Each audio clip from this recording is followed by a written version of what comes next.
السلام علیکم ورحمۃ اللہ وبرکاتہ۔ محترم بھائیوں، بزرگوں، دوستوں، یہ ہمارا اصلاح معاشرہ کا 474واں سبق ہے۔ محترم بزرگوں، جس طرح سے ہمارے نوجوان نسل کے اندر بے راہ روی پیدا ہو رہی ہے، جیسا کہ میں نے کل کے سبق میں بتایا تھا، ماشاءاللہ مجھے بہت سارے لوگوں نے اس کا ریپلائی دیا، فیڈ بیک دیا کہ مولانا آپ کی بات بالکل صحیح ہے۔ اصل جو بگاڑ ہے وہ ہمارا اپنا داخلی بگاڑ ہے۔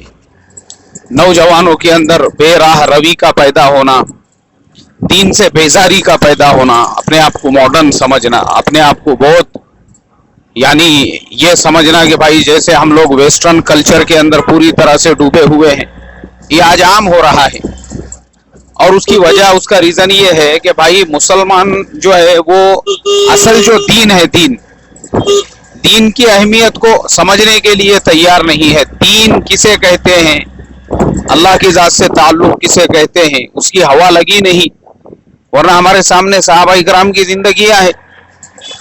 حضرت سمیہ رضی اللہ تعالی عنہ کا میں آج کا ایک ایگزامپل دیتا ہوں، آج کی ہماری نوجوان نسل کو، نوجوان لڑکیوں کو خاص طور پہ، کہ دیکھو جب انسان کو یہ سمجھ میں آ جاتا ہے کہ اصل حق اور اصل جو سچا دین ہے وہ صرف دین اسلام ہی ہے، اللہ کا راستہ، اس کے نبی پاک صلی اللہ علیہ وسلم کی سنت ہے، اسی میں ہمارے لیے 100% کامیابی ہے، تو پھر یہ فیشن کو چھوڑنا، یہ ماڈرنائزیشن کو چھوڑنا، یہ ویسٹرن کلچر کو چھوڑنا، اس کے لیے کوئی بہت زیادہ پہاڑ جیسا نہیں بنتا ہے، وہ تو ایک دم معمولی بن جاتا ہے۔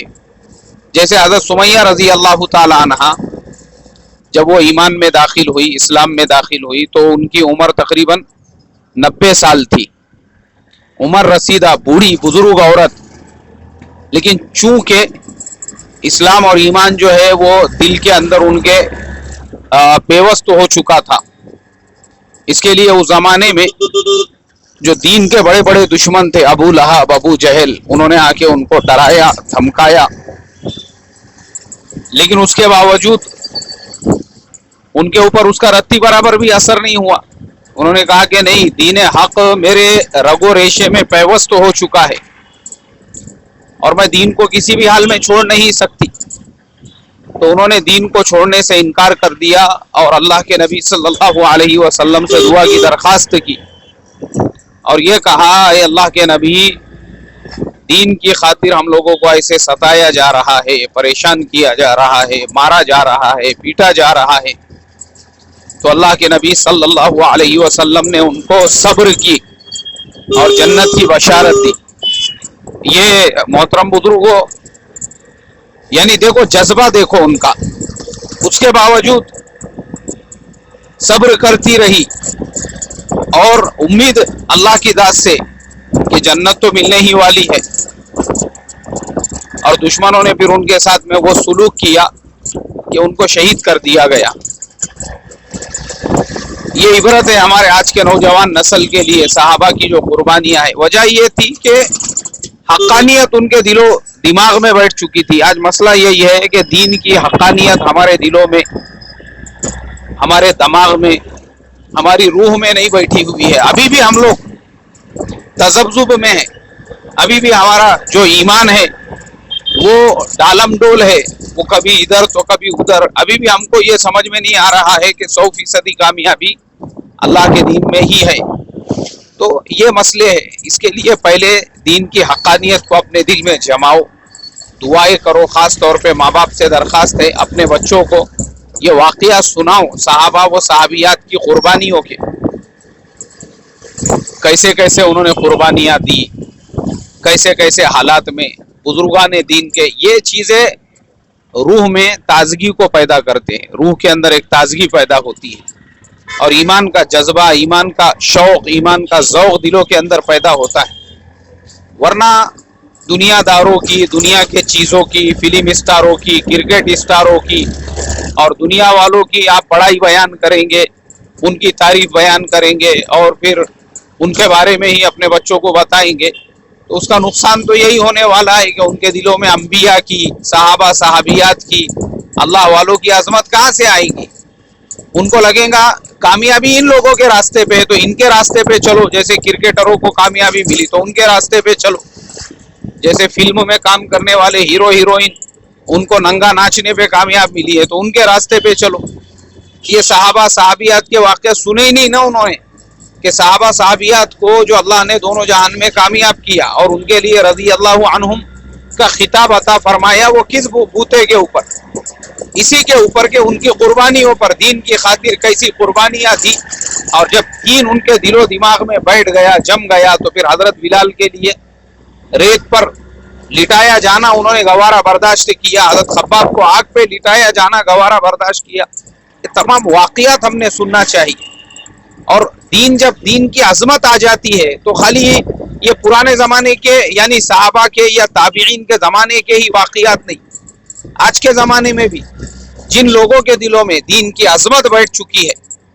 ابھی میری ایک فرانس کے ایک ساتھی سے ملاقات ہوئی، وہ بتانے لگے کہ ہمارے یہاں پر 1960-70 کے پیریڈ میں انڈیا سے، پڑوس کے ملک سے لوگ دین کی محنت کے لیے آتے تھے۔ وہ زمانہ مجاہدوں کا تھا، کوئی پوچھنے کو تیار نہیں، کوئی جان نہیں، کوئی پہچان نہیں، اپنا ہوٹلوں میں رکتے تھے، خود کا پیسہ خرچ کرتے تھے، محنت کرتے تھے۔ اور وہ زمانہ ایسا تھا کہ پورے فرانس کے اندر صرف 2 مسجدیں تھیں، لیکن اس کے بعد وہ بیچارے اس طریقے سے قربانیاں دیتے رہے کیونکہ دین کی عظمت بیٹھ گئی دل میں۔ تو سمجھ میں آیا کہ دونوں جہان کی کامیابی اسی دین کی محنت میں اور اسی دین میں ہے۔ تو اس کے لیے ان لوگوں نے اس دین کی خاطر اپنے دکانوں کی، اپنے کاروبار کی، اپنے جابز کی، اپنے ہر چیز کی قربانیاں دی، اور جب دین کی محنتیں دوسرے ملکوں میں بھی جا کر کی تو وہ ساتھی بتانے لگے آج ہمارے یہاں پہ 1500 ایسی مسجدیں ہیں جہاں پر لوگ عبادت کرتے ہیں۔ تو اللہ نے وہ ملک جہاں پہ پورے ملک کے اندر 2 عبادت خانے تھے، 2 جگہ پہ لوگ نماز پڑھتے تھے، آج وہاں پہ 1500 مسجدیں ہیں۔ کس کی برکت سے ہے بھائی؟ دین کی برکت سے، یہ محنتوں کی برکت سے، یہ عظمت کی برکت سے۔ تو اصل چیز ہے عظمت۔ ایک بار دین کی عظمت، صحابہ کی عظمت، بزرگان دین کے قربانیوں کی عظمت دل میں آئیں گی، یہ نوجوان نسل کے لیے بھی بہت معمولی چیز ہے۔ یہ ماڈرنائزیشن اور یہ فیشن اور یہ ویسٹرن کلچر، کیونکہ تم کو جان کی قربانی نہیں دینا ہے، اپنے خواہشات کی قربانی دینا ہے۔